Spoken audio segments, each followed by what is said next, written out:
Well, good morning everybody. It's my pleasure to be here once again to teach you on verb formula. সুপ্রিয় শিক্ষার্থী, গতদিন আমি তোমাদেরকে parts of স্পিচের জন্য determiner formula দিয়েছি, সেটা নাম্বার 1 ছিল। তো আজকে এই ভার্ব ফর্মুলা এটা হচ্ছে নাম্বার 2। তাহলে আমি ভার্ব ফর্মুলা ডিটারমিনারের পরেই তোমাদেরকে এটা ক্লিয়ার করছি এবং এটা জানার পরে তোমাদের বেসিক গ্রামারগুলো অনেকখানি সহজ হয়ে যাবে।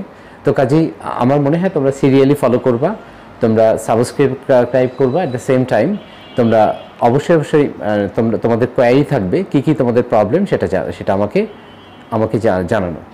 তো thank you for watching the videos right today on directive class on verb formula.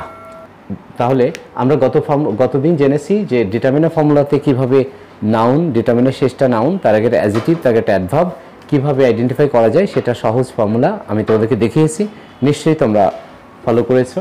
তো আজকে ধারাবাহিকভাবে আজকে সেকেন্ড ক্লাসে তোমাদেরকে যদি ডিটারমিনার না থাকে, তার আবারও বলছি যদি ডিটারমিনার ফর্মুলা তোমরা না পাও, তার ডিটারমিনার ফর্মুলা না থাকলেও কীভাবে নাউন অ্যাডজেক্টিভ অ্যাডভার্বকে পাওয়া যেতে পারে ভার্ব ফর্মুলার সাহায্য নিয়ে, তো সেইটাই আমি তোমাদেরকে দেখাচ্ছি, তোমরা ফলো করো।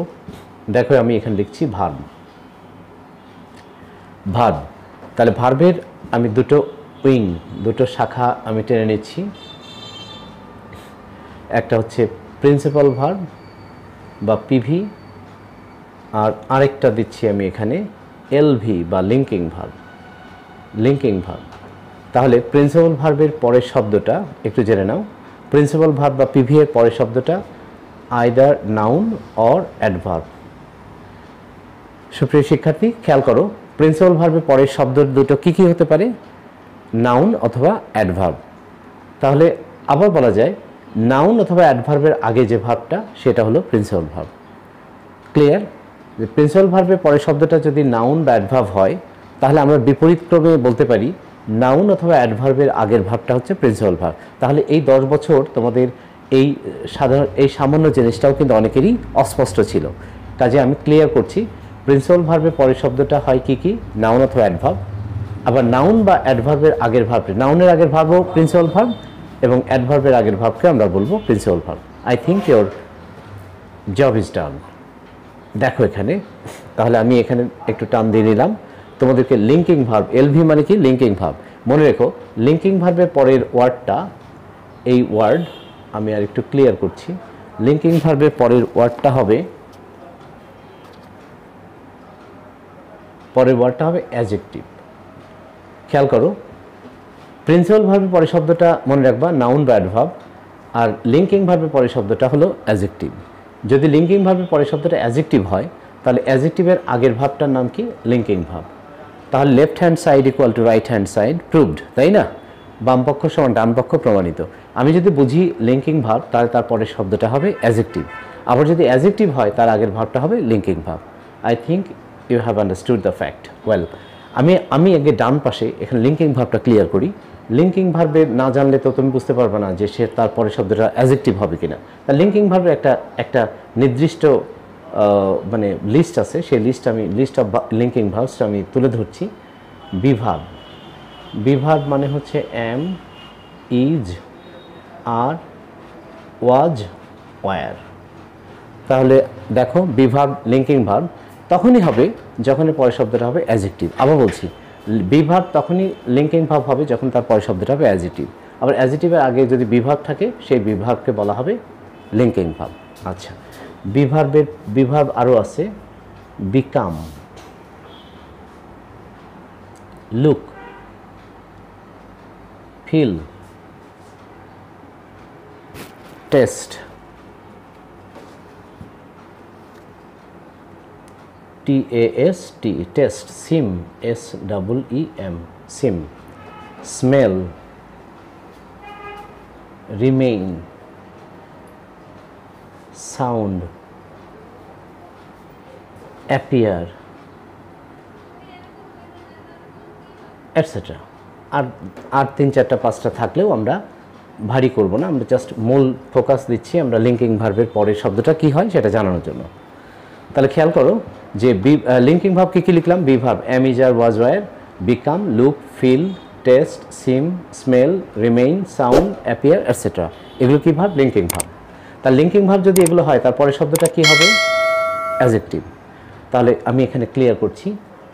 ধরে নাও হি, তারপরে আমি দিলাম হচ্ছে একটা লিঙ্কিং ভাব লুকস। দেখো তো লিঙ্কিং ভাব ছিল না লুক? তাহলে হি লুকস টায়ার্ড, সে আমি টায়ার্ড দিলাম। তাহলে তোমরা অবশ্যই ধরতে পেরেছো যে এটা হলো লিঙ্কিং ভাব।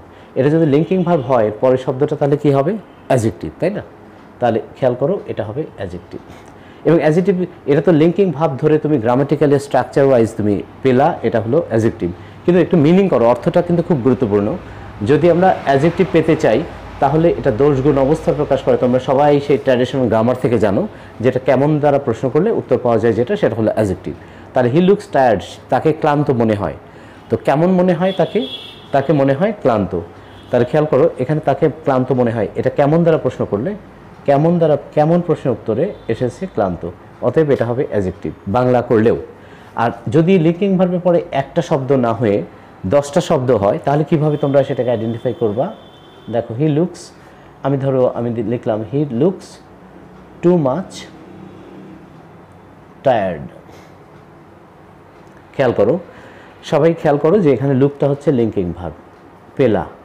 লিঙ্কিং ভার্ব আগেই বলা ঠিক হবে না, কারণ এর পরে যে শব্দগুলো আছে এর মধ্যে হেডওয়ার্ড কোনটা। আমি যদি বলি যে হেডওয়ার্ড কোনটা, তোমরা নিশ্চয়ই দেখবা যে লুকস টু মাচ টায়ার্ড, এখানে টায়ার্ড শব্দটা হচ্ছে ক্লান্ত। এই টু মাচ টায়ার্ড, এই তিনটা লিঙ্কিং ভার্ব পরে তিনটা শব্দের মধ্যে মূল শব্দটা হচ্ছে টায়ার্ড। এটা কেমন দ্বারা প্রশ্ন করলে পাওয়া যাচ্ছে বলে এই শব্দটা হচ্ছে অ্যাডজেক্টিভ। তাহলে লিঙ্কিং ভার্বের পরে যদি একাধিক শব্দ থাকে, তাহলে শেষ শব্দটা হবে কি? অ্যাডজেক্টিভ। দেখো তো, লিঙ্কিং ভার্ব পরে যদি একটা শব্দ থাকে, আমি দেখিয়েছি, সেটা হবে অ্যাডজেক্টিভ। আর যদি 10টা শব্দও থাকে, আমি 3টা দিয়ে 10টা কেন 30টাই বোঝাচ্ছি, যে লিঙ্কিং ভার্ব পরে যদি তিনটা শব্দ থাকে, তাহলে শেষটা হবে অ্যাডজেক্টিভ। অ্যাডজেক্টিভের আগেরটা সবসময়, এর আগে তোমরা ডিটারমিনার ফর্মুলাতে জানো, বা তোমরা এমনি ইউজুয়ালি জানো যে লিঙ্কিং ভার্বের শেষটা অ্যাডজেক্টিভ হলে অ্যাডজেক্টিভের আগেরটা হয় অ্যাডভার্ব। আর অ্যাডভার্ব জমিদার, মানে অ্যাডভার্বের আগে কাউকে যেতে দেয় না। অ্যাডভার্ব নিজেকেও মডিফাই করে। তাহলে অ্যাডভার্বের আগে বসলে সেটাও হবে অ্যাডভার্ব। খেয়াল করো প্রিয় শিক্ষার্থীরা, যে লিঙ্কিং ভার্ব পর যদি ধরো 10টা শব্দ আমি দিলাম, তাহলে শেষটা হবে কি? অ্যাডজেক্টিভ। অ্যাডজেক্টিভের আগেরটা কি হবে? অ্যাডভার্ব। আর অ্যাডভার্বের আগে যতগুলো আছে সবগুলোই হবে adverb. I think your job is done, তাই না? তাহলে লিঙ্কিং ভার্ব পরে যদি 50টা শব্দও থাকে, কোনো জীবনেও থাকবে না, যদি থাকে তাহলে কি হবে? লিঙ্কিং ভার্ব পরে হেডওয়ার্ডটা হবে অ্যাডজেক্টিভ, আর অ্যাডজেক্টিভের আগে বাকি 49টাই হবে হলো adverb. I think this job is quite clear. আচ্ছা, আমি লিঙ্কিং ভার্ব তোমাদেরকে শিখিয়ে দিলাম। এখন প্রিন্সিপাল ভার্ব, এটা শেখালেই তোমাদের ক্লিয়ার হয়ে যাবে বিষয়টা। প্রিন্সিপাল ভার্ব, আমরা প্রিন্সিপাল ভার্বে যদি এভাবে লিস্ট করতে থাকি, আমরা যেভাবে লিঙ্কিং ভার্ব লিস্ট করেছি, প্রিন্সিপাল ভার্ব লিস্ট করা যাবে না। প্রিন্সিপাল ভার্ব, কারণ লিঙ্কিং ভার্ব সীমিত, কিন্তু প্রিন্সিপাল ভার্ব অসংখ্য। তাহলে প্রিন্সিপাল ভার্বকে আমরা 100-200 লিখে, 1000 লিখে তাকে অপমান করে লাভ নাই, তাই না? তাহলে কাজে লিঙ্কিং ভার্ব বাদ দিয়ে যা সবই হলো প্রিন্সিপাল ভার্ব। যেহেতু এটা অসংখ্য, হাজার হাজার, লক্ষ লক্ষ, কাজে আমরা লিঙ্কিং ভার্ব বাদ দিয়ে সবই হলো প্রিন্সিপাল ভার্বের আওতায় পড়লো। তাহলে আমরা এখানে লিস্ট আমাদের করা সম্ভব না। আমরা প্রিন্সিপাল লিঙ্কিং ভার্ব বাদ দিয়ে সবই প্রিন্সিপাল ভার্ব আমরা জেনে নিলাম। তাহলে হালকা হয়ে গেল মাথাটা, আর লিস্ট করতে হলো না, এবং তুমি জেনে নিলা প্রিন্সিপাল ভার্ব। প্রিন্সিপাল ভার্ব পরের শব্দটা কী হয়? নাউন অথবা অ্যাডভার্ব। তাহলে খেয়াল করো প্রিয় শিক্ষার্থী, প্রিন্সিপাল ভার্বের পরের শব্দটা নাউন অথবা অ্যাডভার্ব। তাহলে এইটা নাউন বা অ্যাডভার্ব দুইটাতে একসাথে হতে পারে না, যে কোনো একটা। এটাকে আমরা ক্লিয়ার করছি, দেখো কিভাবে। ওই প্রিন্সিপাল ভার্ব যেটা আমরা লিঙ্কিং ভার্ব বাদ দিয়ে পেয়েছি প্রিন্সিপাল ভার্ব, ওই প্রিন্সিপাল ভার্বের পরের শব্দটা নাউনও হতে পারে, অ্যাডভার্ব হতে পারে। চেক করব, ওই প্রিন্সিপাল ভার্ব যেটা পেলাম সেটা পরে যদি সরাসরি ইট অথবা মি বসলে ইকুয়াল টু নাউন হবে। আবার খেয়াল করো যে প্রিন্সিপাল ভার্ব পরে নাউন বা অ্যাডভার্ব হবে, সেটা চেক করব ইট অথবা মি ফর্মুলা দিয়ে। অথবা ওই প্রিন্সিপাল ভার্বের পরে সরাসরি যদি ইট বা মি বসে, ইট অথবা মি ধরো অবজেক্ট বসে, তাহলে হবে নাউন। আবার খেয়াল করো, প্রিন্সিপাল ভার্বের পরে যদি সরাসরি ইট অথবা মি না বসলে, একবার বসলে এবার না বসলে ইকুয়াল টু অ্যাডভার্ব। তাহলে একেবারে ক্লিয়ার যে প্রিন্সিপাল ভার্ব পরে শব্দটা নাউন হবে যদি ইট বা মি বসে, আর ওই প্রিন্সিপাল ভার্ব পরে সরাসরি ইট বা মি না বসলে পরে হবে অ্যাডভার্ব। তাহলে আমি এখানে একটা এক্সাম্পল দিয়ে ক্লিয়ার করি। হি গোজ হোম, সে বাড়ি যায়। তাহলে প্রিয় শিক্ষার্থী, তোমরা সবাই খেয়াল করো, এখানে এখানে যে আমি গোজ লিখলাম, গোজটা তোমরা সহজেই পেয়ে গেলা প্রিন্সিপাল ভার্ব, কারণ লিঙ্কিং ভার্ব মধ্যে নাই। তাহলে গোজের পরের শব্দটা হবে হয় নাউন অথবা অ্যাডভার্ব। তার নাউন বা অ্যাডভার্বকে চেক করব কি করে বলো তো? ইট বা মি দিয়ে। দেখো তুমি যদি গোজের পরে মি বসাতে চাও তাহলে হি গোজের পর কখনোই মি বসানো যাবে না। দেখো তো কী আসছে? টু মি আসছে, অর্থাৎ সরাসরি মি বসানো গেল না, একটা টু আসছে, অতএব এটা নাউন হবে না। যদি টু ছাড়াই সরাসরি নাউন মি বসানো যেত তাহলে নাউন হতো, যেহেতু সরাসরি বসানো গেল না তাই সেটা হবে হলো adverb. I think you have quite understood the fact, তাই না? আবার দেখো এখানে যদি বলি হি লাভস হোম, সে বাড়ি ভালোবাসে, তাই না? তার লাভসও প্রিন্সিপাল ভার্ব। কেন কীভাবে বুঝলাম? ওই লিঙ্কিং ভার্বের মধ্যে এই লিস্টের মধ্যে দেখো নাই, অতএব এটা প্রিন্সিপাল ভার্ব। তাহলে বলো তো প্রিন্সিপাল ভার্ব পেয়ে গেলাম লিঙ্কিং ভার্ব চেক করে। তাহলে যদি এটা প্রিন্সিপাল ভার্ব হয় এর পরের শব্দটা নাউন হতে পারে অথবা অ্যাডভার্ব হতে পারে। আগের মতো করেই আমি লিখলাম নাউন অথবা অ্যাডভার্ব। এখন দেখো লাভসের পরে আমি যদি মি বসাতে চাই, এখানে টু আসছে না, সরাসরি মি বসে, হি লাভস মি। দেখো হি লাভস মি, তাহলে বলো তো এটা সরাসরি বসলো, অতএব এটা হবে নাউন। তাহলে এটা অ্যাডভার্ব হবে না, এটা হবে নাউন। তাহলে আবার তোমাদেরকে বলি, এবং এটাই শেষ টিপস তোমাদের জন্য। দেখো প্রিন্সিপাল ভার্ব পরে সরাসরি ইট বা মি যখন বসানো গেল না তখন হলো অ্যাডভার্ব, সেই হোমটা হলো অ্যাডভার্ব। আর লাভসের পরে দেখো সরাসরি ইট বা মি বসেছে, হি লাভস ইট অথবা হি লাভস মি, দেখো সরাসরি ইট বা মি বসলে অর্থাৎ অবজেক্ট বসলে সেটা হয়েছে নাউন। তাহলে আমার মনে হয় যে প্রথমটা অ্যাডভার্ব হলো হোম, একই হোম আবার দ্বিতীয় বাক্যে নাউন হলো, কারণ প্রথম বাক্যে ইট বা মি বসেনি, একটা টু আসছে। দেখো যখন বসে না তখন একটা টু ফর ইত্যাদি আসে, বাধা দেয়, তাই না? সরাসরি বসে না। আর যখন টু বা ফর কোনো প্রিপোজিশন না আসে, সরাসরি বসানো যায় ইট বা মি, সেটা হবে হলো নাউন। তাহলে আমি তোমাদেরকে ক্লিয়ার করলাম, আমি একটু মুছে দিলাম, তখন আগে রাফ করে নিলাম। তোমরা পরীক্ষার হলে আবার রাফ করো না যে টু বা বি বসিয়ে, তাহলে এক্সামিনার আবার বলবেন বা পরীক্ষক বলবেন যে কী ব্যাপার তুমি আবার খাতাতে টু বা মি, টু মি আর শুধু মি এগুলো লিখছো কেন?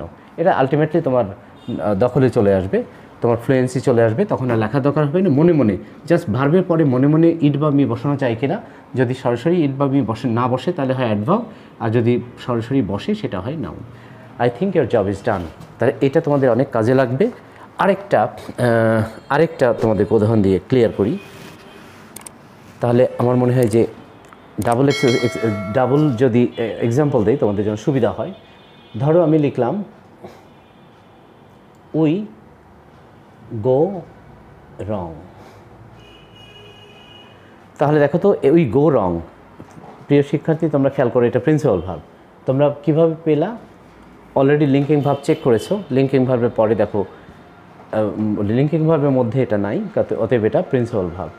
তাহলে প্রিন্সিপাল ভার্বের পরের শব্দটা দেখো, আবার দেখো তোমরা 10 বছর যেটা ক্লিয়ার ছিল না, নাউন বা অ্যাডভার্ব, তাহলে এটা হতে পারে আইদার নাউন অর অ্যাডভার্ব, তাই না? Depending on the replacement, whether you can replace verb with direct me or it, তাই না? সেটা দিয়ে যদি প্রমাণ করতে পারো তাহলে, যদি ডাইরেক্ট বসে তাহলে নাউন, না বসলে অ্যাডভার্ব। গোয়ের পরে তুমি শত চেষ্টা করলেও ইট বসাতে পারবা না বা মি বসাতে পারবা না, বা তো গো মি না go to me, go to me, তাহলে অবশ্যই এটা নাউন হলো না। টু যেহেতু আসলো, দেখো আমি কিন্তু আর লিখছি না, মনে মনেই দেখাচ্ছি, তুমি যখনই মি বলছো তখনই গোর পরে মি আসছে না, একটা টু আসছে, বাধা পেয়েছে, তার মানে এটা অ্যাডভার্ব। যে উই ডু রং, তাহলে ডুটা প্রিন্সিপাল ভার্ব, যেহেতু লিঙ্কিং ভার্বের মধ্যে নাই, এর মধ্যে নাই, দেখো কাজে এটা প্রিন্সিপাল ভার্ব। ডু এর পরে দেখো ইজিলি তুমি ইট বসানো যাচ্ছে, অতএব এটা হবে নাউন। তাহলে বলো তো একই ওয়ার্ড, এই রংটা গোর পরে যখন বসিয়েছি তখন হচ্ছে অ্যাডভার্ব, যেহেতু ইট বা মি বসে নাই, আর ডু এর পরে সরাসরি ইট বা মি বসে, অতএব এটা হবে noun. I think you are quite clear. আচ্ছা, এইটা যদি আমি আরেকটা উদাহরণটা নিই, হি ইজ রং, এবং আবারও বলছি এই ফর্মুলাটা তোমাদের জন্য খুবই ইফেক্টিভ। আমি যখন পরে ফ্রেশ ক্লাস শেখাবো, শেখাবো, তার বেসটা হবে এটা। তাহলে এবার দেখো এটা লিঙ্কিং ভার্ব, তার লিঙ্কিং ভার্বের পরের শব্দটা দেখো অ্যাডজেক্টিভ, তাই না? হি ইজ রং, তাহলে ইজের পরে কেমন দ্বারা প্রশ্ন করলে, দেখো বাংলা যদি কেমন দ্বারা প্রশ্ন করা হয় তাহলে রং, সে ভ্রান্ত বা ভুল, সে কেমন, সে ভুল, তাহলে এখানে কেমন দ্বারা প্রশ্ন করলে পাওয়া যাচ্ছে রংটা অ্যাডজেক্টিভ, এবং অ্যাডজেক্টিভ বিধায় আগেরটা লিঙ্কিং ভার্ব, তাই না? তাহলে আমি left hand side equal to right hand side, যেহেতু আমি রংটা পেলাম অ্যাডজেক্টিভ, কাজেই তার আগের ভার্বটা ইজটা হচ্ছে লিঙ্কিং ভার্ব, আর ইজটা লিঙ্কিং ভার্ব বিধায় এটা হলো অ্যাডজেক্টিভ। ঠিক যেমন ছিল প্রিন্সিপাল ভার্বের পরেরটা হচ্ছে নাউন বা অ্যাডভার্ব, আবার নাউন বা অ্যাডভার্বের আগের ভার্বটা principal verb. I think this understanding will help you to a great extent in understanding other grammar topics. Thank you, dear students, for being with me. It's a good celebration for me to teach you. Thank you very much. Bye bye, tata.